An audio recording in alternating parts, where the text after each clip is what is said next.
Welcome back to the Riichi Mahjong guide. In today's video, we're going to be talking about a few different things.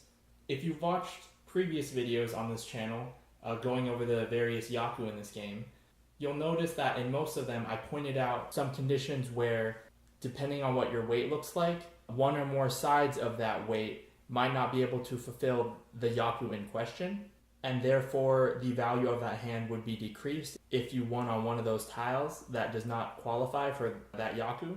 This is the concept of Taka-man and Yasu-man, which just means more expensive side or cheaper side. The takame is the side of the weight that would give you the more expensive hand, whereas the yasume is the side of the weight that would give you a cheaper hand.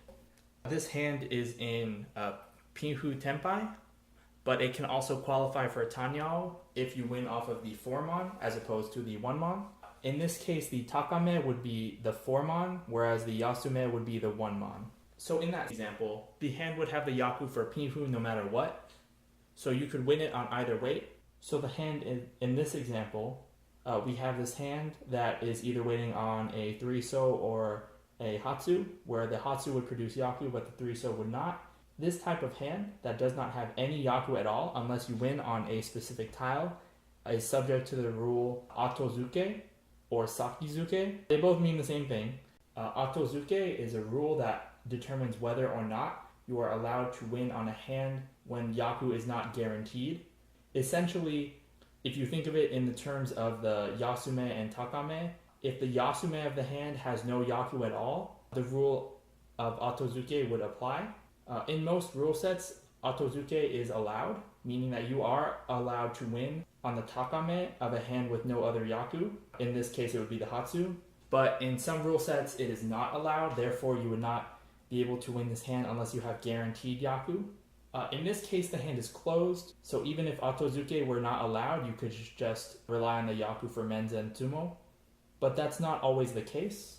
For instance, looking at this hand, because this hand is open, it no longer qualifies for Pinhu, and the only yaku you can see here is the yaku for Tanyao, but only if you win on the 4-mon as opposed to the 1-mon. And in this case, you can't even rely on menzen tsumo because your hand is open.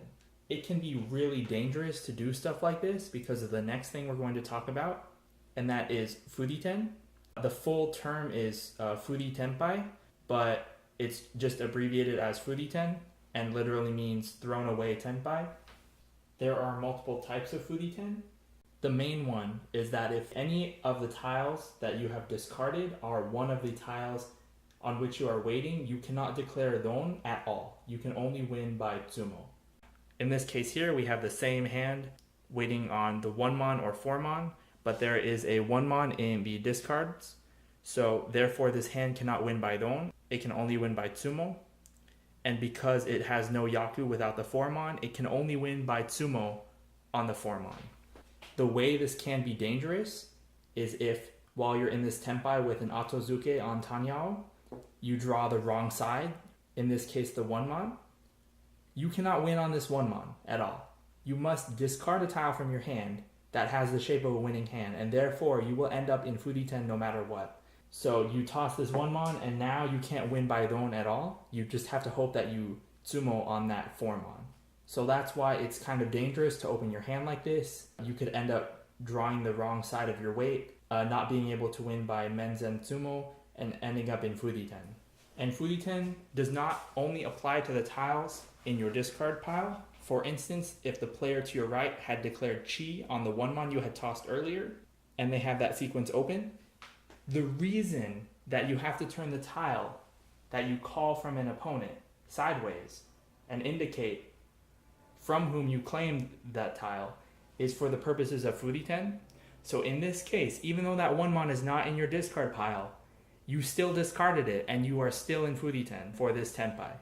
For this type of Furiten, all you have to do is change the weight of your hand to a weight that is not Furiten. In this example, we got rid of our Furiten 2 and 3-mon Yanmen and changed to a shanpon or double pon weight on the 7-so and 3-pin.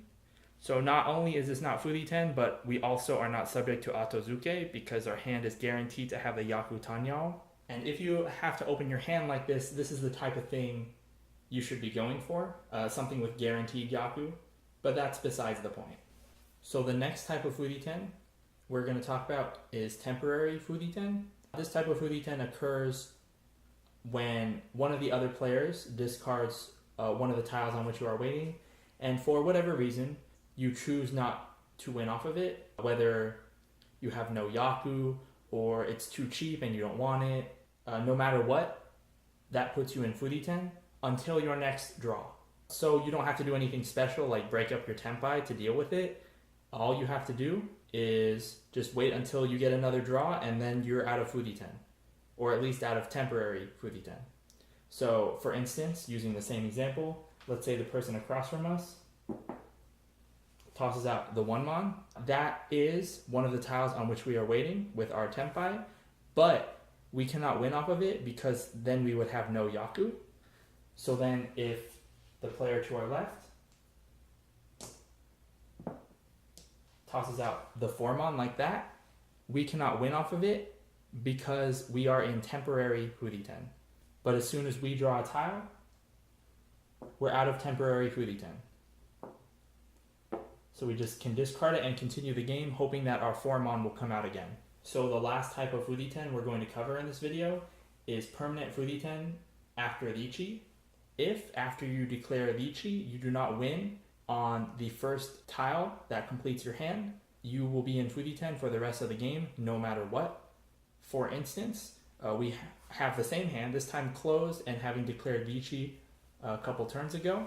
Now, the player across from us tosses the 1-mon, and if you don't want to win off of it for whatever reason, usually that it's not enough points to make a comeback, or that's your teammate and you're playing a 2v2 and you don't want to win points from your teammate, then you just pass it and you're in Furiten for the rest of the game, and therefore can only win by tsumo.